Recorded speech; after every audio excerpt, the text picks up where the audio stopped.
তাহলে আপনি বলেন ধর্ম সম্পর্কে কেউ জানবে? হিন্দু ধর্মের মূল ধর্মীয় গ্রন্থ কি? তাহলে বলেন তো আপনি, আপনাদের ধর্মের মূল ধর্মীয় গ্রন্থ কি জানেন? কুরআন না, মূল ধর্মীয় গ্রন্থ হলো বেদ। হ্যাঁ, বেদ হলো 4টা: ঋগ্বেদ, সামবেদ, যজুর্বেদ, অথর্ববেদ। ঋগ্বেদের 10 নম্বর মন্ডলের 114 নম্বর সূক্তের 1 নং মন্ত্র হলো একং ব্রহ্ম দ্বিতীয়ং নাস্তে না নাস্তে কিঞ্চন। একং ব্রহ্ম, মালিক আল্লাহ একজন। দ্বিতীয়ং নাস্তি, দ্বিতীয় কেউ নাই। না নাস্তি, নাই নাই নাই। কিঞ্চন, বিন্দু মাত্র নাই। এটা আপনাদের শাস্ত্রের কথা, আপনাদের ধর্মীয় শাস্ত্রে আছে লা ইলাহা হত্তি পাপম ইল ইলাহা পরম পাদম জন্ম বৈকুণ্ঠ অপ ইনতি তজপি নামো মুহাম্মাদু। লা ইলাহা হত্তি পাপম, যদি তুমি লা ইলাহা ইল্লাল্লাহ বলো তাহলে সমস্ত পাপ মুছে যাবে। ইল ইলাহা পরম পাদম, প্রকৃত আশ্রয় হলো এক ইলাহের আশ্রয়। জন্ম বৈকুণ্ঠ অপরিণতি, যদি তুমি চাও যে মৃত্যুর পরে বৈকুণ্ঠ নামক স্বর্গে যাবা, যেটাকে আমরা জান্নাতুল ফেরদাউস বলি, তজপি নামো মুহাম্মাদু, তাহলে মুহাম্মদ সাল্লাল্লাহু আলাইহি ওয়াসাল্লামের অনুসরণ। আপনাদের ধর্মীয় কিতাবে বলা আছে হোতার মিন্দ্র মহাশারিন্দ্র ভৌ অল্লাহ রসুল জ্যেষ্ঠং শ্রেষ্ঠং পরামং পূর্ণনং ব্রহ্মণং অল্লাহ রসুল মুহাম্মদ রকেং বরস্য অল্লাহ। সকল ইন্দ্রের মহাইন্দ্র হলেন আল্লাহ, আর মুহাম্মদ রাসূলুল্লাহ সাল্লাল্লাহু আলাইহি ওয়াসাল্লাম হলেন পরম বরণীয় এবং অনুসরণীয়। আপনাদের নিকটে কাল কয়টা? হিন্দুদের নিকটে কাল যোগ 4টা: সত্য, ত্রেতা, দাপর, কলি। এখন কোন যুগ চলতেছে? কলিযুগ। কলিযুগে যে অবতার আসবে তার নাম জানেন? তার পিতার নাম, মায়ের নাম। কলিযুগের অবতার সম্পর্কে আপনাদের নিকটে পুরাণ হলো 18টা, তার মধ্যে একটা হলো কল্কি পুরাণ।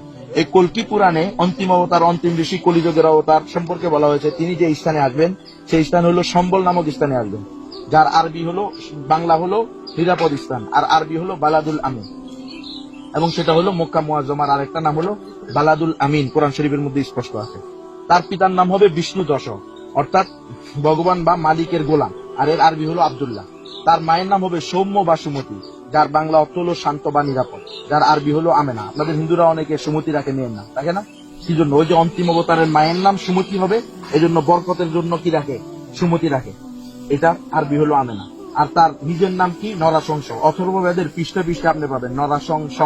এই নরাশংস মানে হলো এমন ব্যক্তি যার প্রশংসা করা হয়েছে, আর এর আরবি হলো মুহাম্মদ সাল্লাল্লাহু আলাইহি ওয়াসাল্লাম। তো দেখেন, আপনার আর আমার নবী সাইয়্যিদুল মুরসালিন খাতামুন নবিয়্যিন, দো জাহানের বাদশা, শেষ নবী, শেষ অবতার, অন্তিম অবতার মুহাম্মদুর রাসূলুল্লাহ সাল্লাল্লাহু আলাইহি ওয়াসাল্লাম সম্পর্কে আপনাদের ধর্মীয় শাস্ত্রেও স্পষ্ট বলা আছে।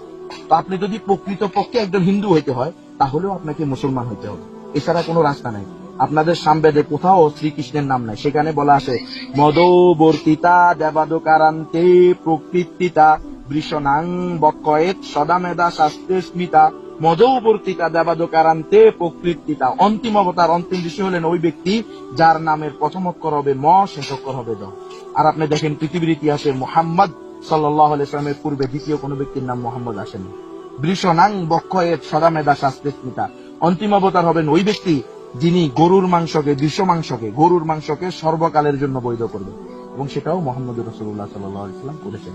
মেহেরবানি করে একটু চিন্তা করেন রতন ভাই, কারণ দেখেন আজকে আপনার সাথে দেখা হয়েছে, আপনাদেরকে দুজনকে দেখেই আমি দূর থেকে মনে করলাম আরে এই ভাইদের সাথে একটু কথা বলা দরকার।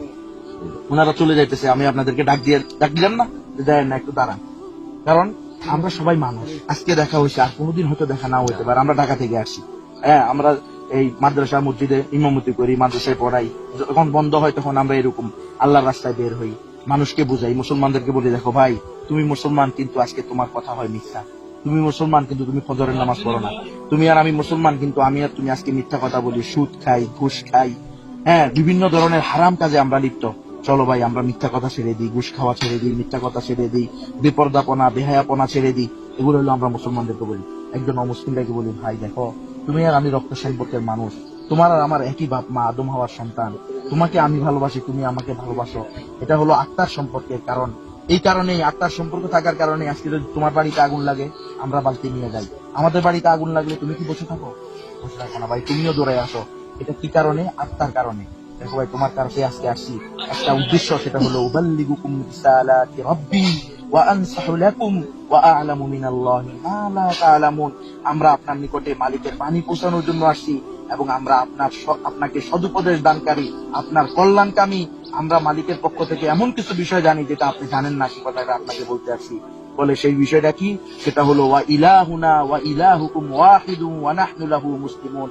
আপনার এবং আমাদের সকলের রব মালিক আল্লাহ একজন, এবং আমরা এই বিষয়ে আত্মসমর্পণকারী।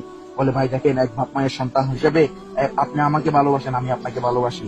আর যে যাকে ভালোবাসে সে চায় আমি যে জায়গাটা থাকি আমার ভালোবাসার মানুষটা সেই জায়গায় থাকুক।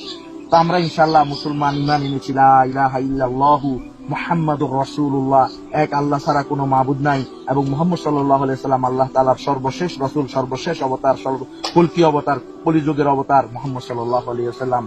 আশহাদু আল্লা ইলাহা ইল্লাল্লাহ ওয়া আশহাদু আন্না মুহাম্মাদান আবদুহু ওয়া রাসূলুহু, আমি সাক্ষ্য দিতেছি যে এক আল্লাহ ছাড়া আর কোনো মাবুদ নাই, এবং আমি আরো সাক্ষ্য দিতেছি যে মুহাম্মদুর রাসূলুল্লাহ সাল্লাল্লাহু আলাইহি সাল্লাম আল্লাহ তাআলার বান্দা এবং তার শেষ রাসূল। ভাই দেখেন, আপনিও এই কালিমা পড়েন, আপনিও এক আল্লাহর উপরে বিশ্বাস করেন, মুহাম্মদ সাল্লাল্লাহু আলাইহি সাল্লামকে আপনি শেষ নবী হিসেবে অনুসরণ করেন, তাহলে আপনি আমার সাথে স্বর্গে যাবেন। আমি তো স্বর্গে যাব, আমি চাই আপনিও আমার সাথে স্বর্গে যান। এই জন্য আপনার কাছে আসছি। মেহেরবানি করে আমাদের কথাটা চিন্তা করবেন। আপনাকে দাওয়াত দেওয়া আমাদের দায়িত্ব, আমাদের কাছ থেকে দাওয়াত পাওয়া আপনার অধিকার, গ্রহণ করা না করা আপনার ইচ্ছা।